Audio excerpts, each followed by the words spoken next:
આગળ વાત કરીએ, વાત વડોદરાની કરીએ।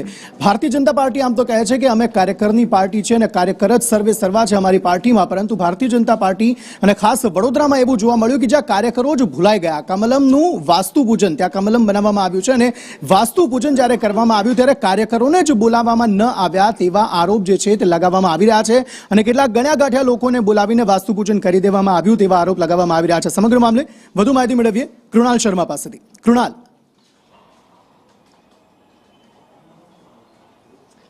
અંકિત, જે રીતે લગભગ 2 વર્ષ થવા આવ્યા છે વડોદરાના કારેલીબાગ વિસ્તારમાં વડોદરા કમલમનું અહીંયા કાર્યાલય બની રહ્યું છે, તેનું બાંધકામ હજુ પણ અધૂરું છે। ચોથો માળ હજુ તો બની રહ્યો છે, જેમાં આજરોજ વાસ્તુ પૂજન રાખવામાં આવ્યું હતું। વડોદરા ભાજપના પ્રમુખ ડોક્ટર વિજય શાહ, મહામંત્રી સત્યેન કુલાબકર, રાકેશ સેવક સહિતના લોકો પોતાના પત્ની સાથે વાસ્તુ પૂજનમાં બેઠા હતા।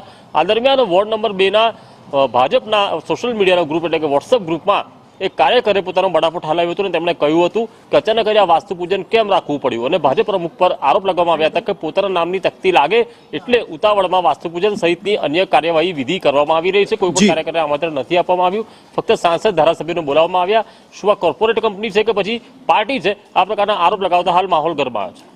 જી આભાર સમગ્ર માહિતી આપવા માટે। તો એક તરફ ભારતીય જનતા પાર્ટીના કાર્યકરો પોતાની જ પાર્ટી પ્રત્યે રોષ દાખવી રહ્યા છે કારણ કે તેમને એ જ કાર્યક્રમમાં બોલાવવામાં ના આવ્યા, જે કાર્યક્રમ એટલે કે જે કમલમ થકી જ એ કાર્યકરો ઉજળા છે અને તેમના થકી જ ભારતીય જનતા પાર્ટી ઉજળી છે અને તેનામાં તે જ કાર્યક્રમમાં તેમને ન બોલાવવામાં આવતા રોષ અત્યારે ભારે જોવા મળી રહ્યો છે।